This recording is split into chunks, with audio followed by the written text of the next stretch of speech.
Segundo, que nos pagan intereses mucho más bajos que otras opciones de mercado. Y tercero, que una vez efectiva la jubilación, tampoco es justa.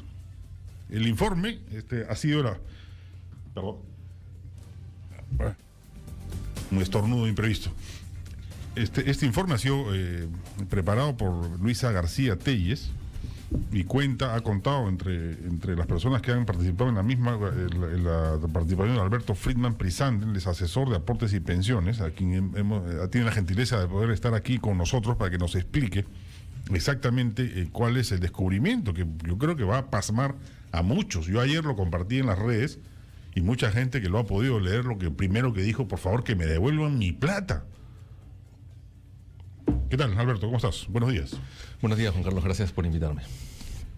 Esto que está haciendo es, califica como yo no diré hurto porque supone un delito penal, digamos, pero sí una exacción ventajosa para unos pocos en perjuicio de muchos. A ver, lo primero que quisiera explicar al oyente es que el sistema privado de pensiones en realidad no es un sistema de pensiones, sino es un sistema de ahorro forzoso. Entonces, siendo un sistema de ahorro forzoso, el afiliado debería tener el derecho de retirar por lo menos una parte de su fondo cuando se jubila. Digo esto porque los sistemas de pensiones siempre están asociados a servicios públicos. Si uno busca la definición de sistemas de pensiones en la Real Academia de la Lengua, siempre están asociados a servicios públicos. Entonces, en este caso, está mal llamado. En la medida que está mal llamado y que uno realmente sabe que es un sistema de ahorro, ese ahorro se debería devolver. Y básicamente este reporte de IDL Reporteros trata sobre esto, ¿no? ¿De qué manera debería devolverse el dinero cuando la persona accede a la jubilación? Claro. O sea, el mecanismo que se ha establecido para devolverlo está diseñado de tal manera que en muchas circunstancias uno jamás lo va a recibir. Exactamente.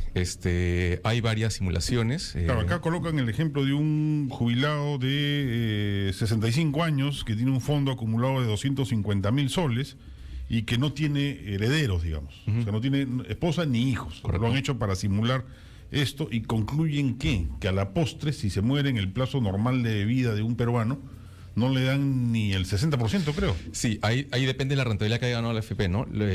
Lo que ha dado la SBS por transparencia es una simulación con 7%, y en ese caso, en la edad, en la expectativa de vida que está en 83 años, el afiliado no ha usado ni el 32% de su fondo.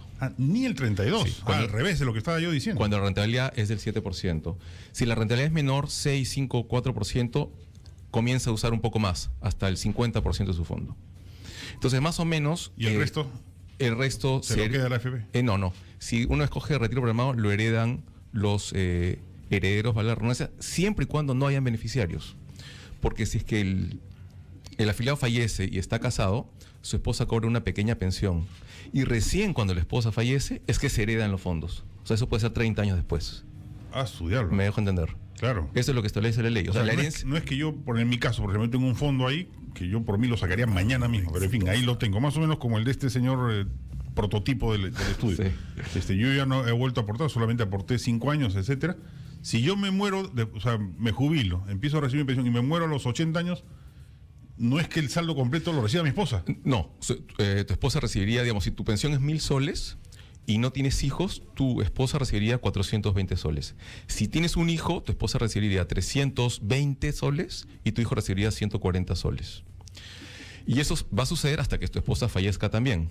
Cuando tu esposa fallezca y tu hijo cumpla 18 años, recién en ese momento tu hijo va a heredar el resto de tu fondo que no has usado. Cash.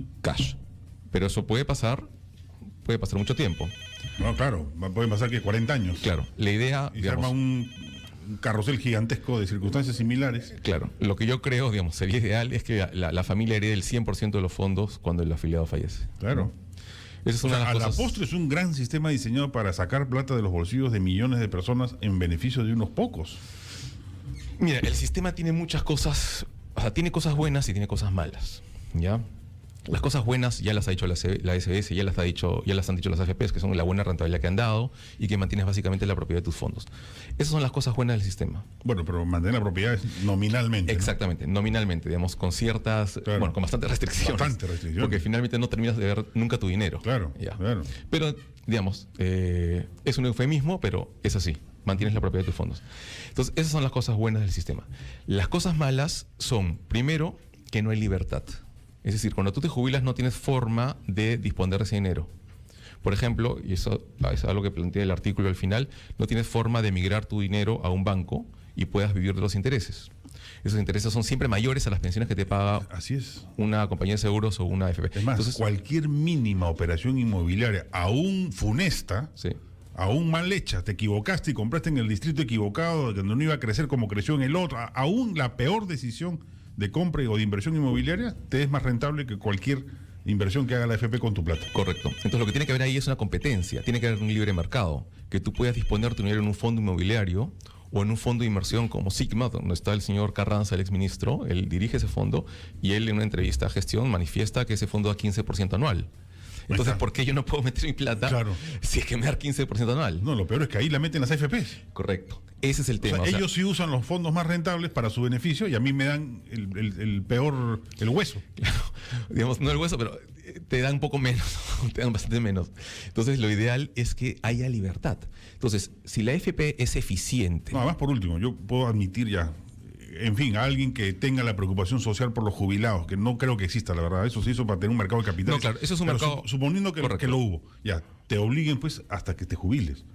Pero una vez que te jubiles, pues ya que te dejen la libertad de hacer con tu plata lo que quieran. Yo entiendo. Lo que pasa es que hay un argumento que esboza la SS, que es cierto, que hay mucha gente que podría despilfarrar su dinero y se va a quedar sin pensión. Ok, ante eso hay alternativas. Por ejemplo, toda aquella persona que tenga un fondo mayor a 140.000 soles, que retire todo su exceso de dinero. ¿Por qué 140.000 soles? Porque 140.000 soles te permite pagar una pensión de 750 soles, que es una remuneración mínima vital. Entonces tú te quedas con tu pensión de 750 durante toda la vida y todo el exceso lo retiras. Entonces el que tiene 200.000 soles retira 60.000. Y eso se lo hemos propuesto a la SBS, por ejemplo. Otra opción es que migres todo tu dinero a un banco y vivas de los intereses. Claro. Y que te pagan 30, 40, 50% más. Fíjate las tasas que pagan las CTS. Yo he ganado, por ejemplo, cuando hace en el 2003 al 2008 yo estaba en la caja Sullana, ganaba 13% al año. Fijo, sin comisión. Claro, claro. Entonces, ese es un defecto muy grande. Por último, se compra pues una propiedad y deja de pagar el alquiler. Correcto, exactamente. Aparte, la propiedad es el motor de la economía. O le presta plata a su hijo, pues por último. Digo, te presto ya, te doy plata y me mantienes. Ya, genial, hacen un acuerdo familiar. Claro. Mira, hablando de la propiedad, ¿no? La propiedad es el motor de la democracia, es el motor del capitalismo, ¿no? O sea, eso está plasmado claramente en el libro de Hernando de Soto, en Ministerio de Capital, por ejemplo. Entonces, el negar a un pensionista que pueda comprarse una propiedad y tenga que seguir viviendo en un alquiler no tiene sentido. Claro. Entonces, ¿qué se dice? ¿Cuál es el argumento que se dice ante esto? Que los fondos de pensiones están hechos para pagar pensiones, no para comprar una propiedad. Entonces, lo que yo creo es que eso hay que corregirlo. O sea, esa ley del fondo de pensiones no está escrita en piedra. Eso fue hace 20 años en Perú y hace 30 años en Chile.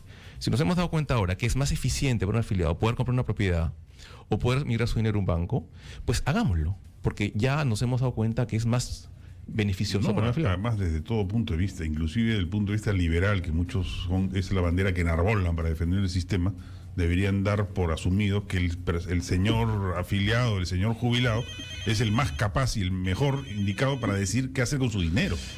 Aparte, hay cosas que la gente Porque no sabe. si eso no es cierto, entonces no es cierto que la persona tenga capacidad de decir lo correcto con su dinero, entonces tiremos abajo el libre mercado, pues, ¿no? No, claro, evidentemente. O sea, aparte sí tiene la capacidad, y te explico por qué. Porque cuando tú te jubilas, pasas por 5 etapas de decisiones financieras. Tienes que elegir la moneda, la tasa de descuento, la rentabilidad que quieres. Tienes que saber lo que es una renta vitaliza, lo que es un retiro programado. Tienes que tener mínimos conceptos financieros, si no, no puedes jubilarte. Claro. Entonces, es una falacia que la gente no sepa, o sea, no puede cruzar la pista y llevar su dinero a un banco.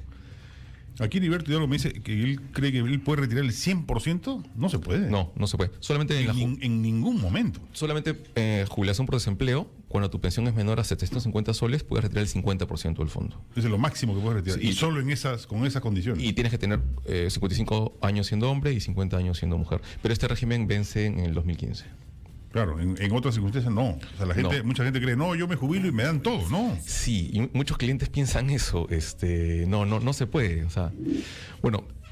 Cuando llegas a jubilarte, ¿qué opciones se te abren? Solamente 2 opciones. Dejar la plata en la misma AFP y migrar tu dinero a una compañía de seguros. Las 2 opciones Pero igual de modo nominal. No es que te la den la plata. No. Tú cedes tu dinero a una compañía de seguros, compras una póliza de seguros y tú te olvidas ese dinero. No, nadie más lo hereda. los cedes. Y la compañía de seguros te asegura una pensión de por vida. Esa es una opción. Y la otra opción es mantener tu dinero en la AFP, donde tu dinero sigue ganando rentabilidad, si es que hay rentabilidad, y tu pensión se sigue recalculando todos los años. Se va recalculando. Exactamente. Pero a un plazo indeterminado. Hasta los 110 años. Que esa es otra viveza del cálculo estadístico, ¿no? Han calculado esa edad para programar el monto de la pensión. Claro, ese es mucho menor de lo que deberías recibir si es que tu edad de vida debería ser ¿cuánto? 85 años. Claro, la expectativa de vida en el Perú para las mujeres es 84 y para los hombres es 81. Entonces, otra cosa que se plantea también en esta investigación es que... Claro, es un informe previo a donde se habló el tema el cálculo de la edad de muerte se usa para definir el monto de la pensión. Por eso es que las pensiones de jubilación son tan bajas, pues. Claro, por eso a los 84 años, si la rentabilidad fue 7%, no se usó ni el 32% de tu fondo. Entonces, ahí estás perjudicando a toda la gente que se ha jubilado. Claro. ¿Entiendes? Porque no le estás entregando nunca su dinero. Oye, la SBS han tenido ocasión de conversar con ellos. ¿Es asequible este tipo de... o cree que están violando, están tirando por los suelos los evangelios del libre mercado financiero? No, o sea, te digo desde ya, o sea, libre mercado no hay. No hay, pues. Eso es evidente, libre mercado no hay. Entonces, lo que la SBS dice es que se desnaturalizaría la ley del sistema privado de pensiones. Y en efecto, se desnaturalizaría, pero bueno, hay que desnaturalizarla, porque causa un perjuicio. Además, empezó desnaturalizada. Sí, empezó. Hay que corregir eso. Bueno, claro, empezó porque empezó en un gobierno, digamos... No, además era para generar un mercado de capitales. O sea, yo siempre lo digo, ¿alguien cree que a Boloña le interesaban los viejitos? Quería salir de un problema presupuestal que era el Sistema Nacional de Pensiones y quería generar un mercado de capitales para promover las inversiones privadas que en ese momento el Perú no podía conseguir, ningún empresario peruano podía conseguir capitales o los conseguía a precio muy alto. Hoy en día pueden fondearse en donde les dé la gana. Sí, aparte hay muchos fondos de los peruanos en el exterior, miles de millones que deberían estar acá. Pero bueno, desde mi punto de vista, ¿qué debió suceder? Pues ese es otro argumento que dicen, no, si por ejemplo, se decreta la voluntariedad del aporte, se descalabra el sistema de FPs y se viene abajo la economía nacional. ¿Eso es verdad? Es un tema polémico el que sea voluntario o no. Yo creo que es importante que haya ahorro, ¿ya? Es importante, pero no en todos los casos y no para todas las personas. Pero ese es otro tema, es un tema filosófico, ¿no? En realidad. Pero, ¿qué debió suceder en el año 92? Desde mi punto de vista, lo que debió suceder es que se le permita a las personas ahorrar en los bancos, porque para eso existen los bancos, para ahorrar, es la definición de un banco. Entonces tú ahorras un banco, ahorras una caja municipal, ahorras una caja rural. Y paralelamente se crean instituciones llamadas AFPs que competían con los bancos. Entonces la persona, si veía que el AFP iba a ser más eficiente en dar una mejor rentabilidad, entonces migraba su dinero a una AFP y por eso pagaba una comisión, que es la que se cobra ahora. Pero si las personas veían que los bancos le pagan una buena tasa de interés sin comisión, la gente metía su dinero a un banco. Pero eso no sucedió. No se le dio la posibilidad a los bancos y las cajas municipales que participen y se creó un sistema alterno. Un sistema alterno que te quita, y escucha bien esto, te quita el 30% de tu fondo en comisiones y primas de seguro. Porque de cada 100 soles que tú aportas, 30 soles van a la comisión y a la prima de seguro. Claro. Que encima las primas de seguro son manejadas por compañías vinculadas. Bueno, eso también se quiso en un momento controlar, digamos, pero al final quedó en nada, ¿no? Mira, no se puede hacer nada porque el mercado peruano, el mercado financiero es muy pequeño, ¿no? Lo que yo creo es que si hay libertad, eso se va a diluir porque mucha gente va a querer migrar su fondo de pensiones a un banco. Entonces, digamos, las FPs, las compañías de seguros van a tener que ser mucho más eficientes, van a tener que manejar mejor sus costos para poder competir. Bueno, acá hubo una guerra para impedir que el Banco de Crédito ponga su FP directa, ¿no? ¿Te refieres a FP prima? Claro, y no quisieron que entre, en fin, hubo una serie de resistencias, decían que, claro, está entrando por la ventana cuando no quiso entrar por la puerta, ¿no? Y hizo muy bien cuando entró, porque cuando entró prima bajó todas las comisiones. Bajó todas las comisiones. Todas las comisiones bajaron. Aló, buenos días. Buenos días. ¿Qué tal? ¿Cómo está? Mira, todo el mundo apunta sobre las AFP. Realmente el señor debe ser representante de algún banco. ¿Qué te da la ONP? No es lo mismo y al contrario, no hay que pagar el 50% que nos descuentan o tienen que incrementar de los impuestos de los demás para poder cumplir. Es lo mismo, si vas al banco y estás por encima de los 90,000 soles y el banco quiebra, mancaste, solamente te reconocen hasta 90. O sea, ¿de qué estamos hablando?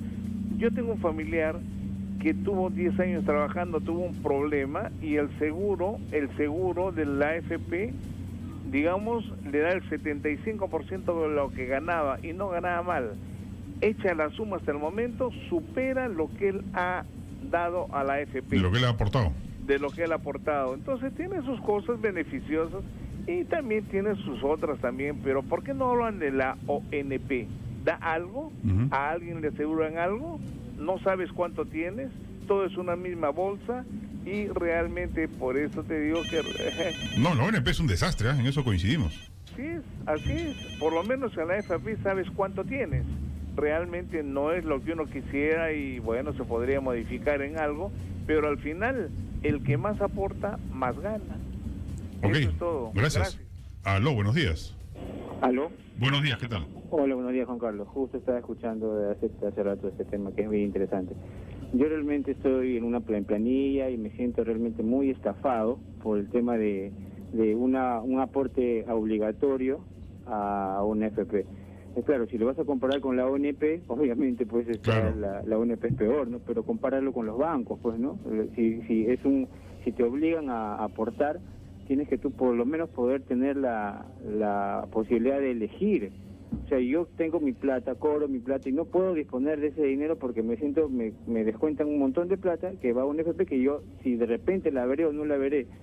Entonces, y aparte tengo que pagar una comisión, o sea, me descuentan a mí una comisión para que ellos, señores, vivan.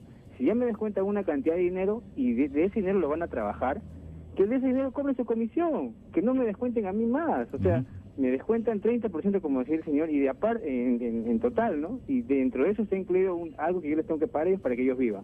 Segundo, tengo un problema. Mi señora ha aportado una comisión, si me puede apoyar, ha aportado al FP por 5 años, 6 años estuvo trabajando, después ya nos casamos, no pudimos aportar.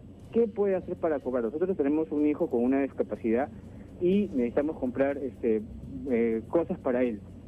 Y tenemos ese dinero ahí, pero ¿cómo hacemos? ¿Qué puedo hacer? A ver, nosotros tenemos que... Sí, te agradezco la llamada porque creo que es el caso de muchos. ¿Qué puede hacer ahí? Nada. Antes que esto quisiera responder la pregunta del primer oyente. Los bancos, las cajas municipales tienen un fondo de seguro de depósito de 90.000 soles. Entonces, si ese es el argumento, bueno, todas las personas que tengan menos de 90.000 soles en FP, que les permitan migrar su fondo a un banco. Claro. Ya, o sea, asunto solucionado. Pero ni eso hay. Claro. Ya, por un lado. Más dicho sea paso, si uno tiene más de 90.000 soles, que se lo coloca en varios bancos. Bueno, claro. Y cada uno te cubre 90.000 soles, no es que en total te cubran. Exactamente. Esa es una opción, muy buena idea. Claro. Y aparte, puedes dejar una parte en el FP y otra parte en el banco. Claro. O una parte en la compañía de seguros y otra parte en el banco. Ahora, por otro lado, las AFPs no están exentas de riesgos. En el año 2008, el fondo perdió 40% en un solo año. Entonces, así como hay riesgos en los bancos, hay riesgos en las AFPs y hay riesgos en las compañías de seguros. Pero lo que tú no puedes hacer es dejarle a la persona elegir. Tiene que elegir. Y una cosa más, esto va a beneficiar al mismo sistema de pensiones. Porque mucha gente de la ONP va a querer migrar al sistema de privado de pensiones. Claro. No es que vas a tener opciones. Si tú vas a poder retirar una parte de tu fondo o vas a poder migrar al banco, es algo que no puedes hacer en la ONP. Entonces, el mismo sistema se va a fortalecer. Lo vuelve más atractivo, efectivamente. Mucho más atractivo. La cobertura se va a ampliar y como amplías la cobertura, bajas las comisiones. Entonces, todos ganamos. Claro, es lo que ocurre con los seguros médicos, que se esmeren a hacer una oferta atractiva para que la gente, nadie obliga a tener un seguro médico privado y mucha gente lo hace. O seguro de tu carro. Y compiten entre sí, y de los carros, etcétera. Exactamente. Aquí Heriberto Hidalgo me vuelve a preguntar, luego respondemos la pregunta que quedó pendiente, dice, ¿es cierto que si pasas tu fondo a un seguro al jubilarte y fallece, el seguro se queda con tu fondo? Bueno, se ha dicho. Sí, es cierto. No es heredable. No es heredable. Solamente tu cónyuge recibe una pensión que es equivalente al 42% de la pensión que tú recibías, pero el fondo se pierde. Respecto a la llamada, en el caso de complicaciones de salud, no lo pueden retirar el fondo. Mira, digamos, si yo estoy casado y tengo un hijo que es inválido o un hijo con una enfermedad, no puedo retirar el fondo. Porque el fondo es mío, no es de mi hijo. Entonces, la AFP solamente me deja retirar el fondo a mí cuando yo me jubile. Si es que yo tengo un problema de invalidez o tampoco. Exactamente. No, si yo tengo un problema de invalidez, me dan una pensión de invalidez. Esa es la que cubre el seguro que yo pago mes a mes. Pero mi hijo puede... ¿Y esta posibilidad de retirar el 50% me dice solo es cuando tienes un monto muy bajo? Mira, es cuando tu pensión es... tu monto más o menos es... a los 65 años es más o menos 140.000 soles. A los 50 años, no recuerdo cuál es la cifra exacta, es una cifra entre 100.000 y 140.000. Cuando tienes menos de 750 soles de pensión, puedes retirar el 50% de tu fondo. Pero tienes que estar desempleado 12 meses y tener, como te dije, 55 años. Esas son las restricciones. ¿Da tiempo para una llamada más, Joseph? Estamos sobregirados. ya no fuimos. Una cosa más, la pensión de invalidez que te comenté hace un rato, solamente cubre cuando tú aportas 4 meses de los últimos 8. Si tú dejas de aportar, no tienes el seguro. No sirve. No sirve. Entonces, bien importante que la gente esté al día en sus aportes. Bien importante, y la gente eso no lo sabe. O como en mi caso, que debe ser el de muchos, que en mi fondo responde a un hecho de haber estado en planilla hace 10 años y ya no lo estoy. Hoy no aplicaría ese seguro. No aplicaría, no tendrías ningún seguro. Por más que lo has pagado esos 5 años. Lo que pasa es que es lógico porque así funcionan los seguros, ¿no?